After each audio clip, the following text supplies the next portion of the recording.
Hey folks, welcome back. Last week, something really important happened to the cryptocurrency market and acknowledgement from the traditional finance industry. So I just want to quickly cover that in this video. It is really important. So the last couple of weeks have been extremely eventful. The largest banks, JP Morgan Chase, Bank of America, Wells Fargo, Citigroup, these banks released their 2021 Q4 earnings. And if you look at the earnings calendar, JP Morgan Chase went on Friday, on Wells Fargo, Citigroup, January, same thing. And they all had pretty good returns as well. They had some blockbuster announcements with their earnings, and their share prices were not actually doing too well for some reason because their future guidance was poorer. So so they did really well this time, but then they don't see this continuing into next year, and they cited many macroeconomic conditions. Awesome. All right, let's take a look at a little bit more into this 2021 year for all of these big banks. Now, considering the fact that cryptocurrencies were the best performing asset class in 2021, you would assume that the banks are paying attention and were actually doing something about it, either trading it or buying it for their clients, custodying it for their clients, etc., etc. And you would be right. That's exactly what is happening. This is from New York Times. Banks tried to kill crypto and failed. Now they're embracing it slowly. Okay. JP Morgan sees more crypto adoption in 2022, debates Bitcoin status as store of value. They're not sure about Bitcoin, but they see more blockchain and crypto adoption. That's great. That's excellent. And in fact, Citigroup put out its crypto report, Bitcoin at a tipping point. This was March of last year. Wells Fargo said cryptocurrencies and the next digital era. And this was a very interesting article. This was very well written, I thought. It basically goes through the evolution of various technologies, and they're calling the latest evolution the Internet of Value. Bitcoin is the Internet of Value. And one of the features is next level security. And the other feature they're saying is power to the people. Wow, how inspiring. I'm actually impressed by Wells Fargo's report here. And then even JP Morgan Chase, the biggest bank of them all, put out this report. It's on their website. It says Bitcoin, blockchain, and the digital finance fintech goes mainstream in the COVID-19 era. They're acknowledging that Bitcoin and blockchain and digital finance went mainstream in 2020 and 2021. Okay, this is also a pretty good article with lots of good information. And all that good stuff. Very inspiring, is it not? So you would assume that when they release their earnings, all these earnings, there should be some mention of crypto, blockchain, or something they're doing in that space.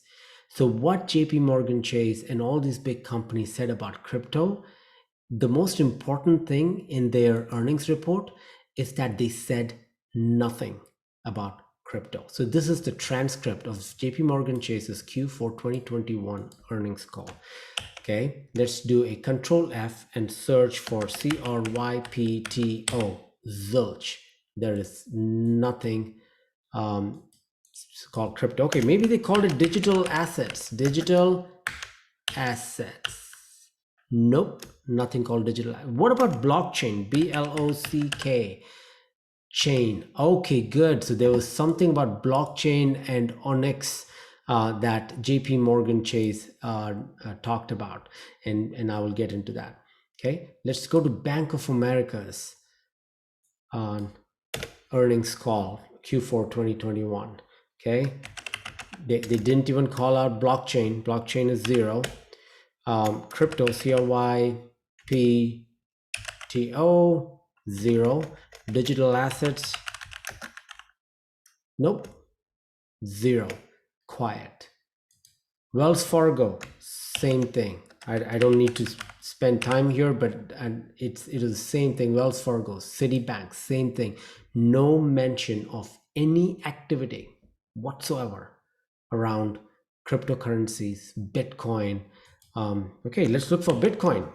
Bitcoin. Nope. So their earnings report, in spite of getting involved in the next big thing, the future of money, they all know that. They've put out reports saying that, and they have not mentioned a word of what they're doing around it in their earnings report. Okay. What does that tell you? Let's go back to um, JP Morgan Chase, because I found something very interesting here. Control F, look for competition. Competition. Okay, there was one right before this. If you don't tell them client, okay, let's go to the one where the analyst actually asks about competition. Okay, this analyst from Morgan Stanley says, look, you've had a great year, right? You've had a step function year, means you've done amazing. Given the pace of competition and the impact of everything that's going on, is it possible we could see this kind of step function again? So you had a step function increase. Do you think we can see that again in the face of competition is the question. Jamie Dimon, the CEO of JP Morgan Chase, says, it's possible, but if it happens, it'll be for a good reason. And I've read all about the competition. There's global competition, there's non-bank competitions, direct fiber lending competition, there is Change Street competition, there's pseudo competition, there's fintech, there's PayPal competition. There's a lot of competition, and we intend to win. Okay, so and he does not consider crypto. I think crypto is just hidden all over this. There's non-bank competition. Decentralized finance can be classified as non-bank. Change Street, I'm just curious, what's Change Street competition? Is it the power to people? Is it the crypto competition he's talking about?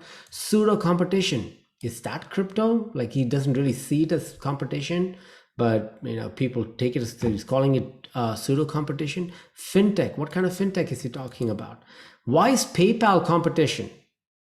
Why? Because they let you buy and sell Bitcoins? Is that why PayPal's competition? And here's a question. Why is he reading all about this competition? Is this new? Why is he reading about, what's he reading? It's got to be something really new. So that's why he's reading it. So I believe in this rambling response from Jamie Dimon, there's just crypto and Bitcoin all over it without him saying it.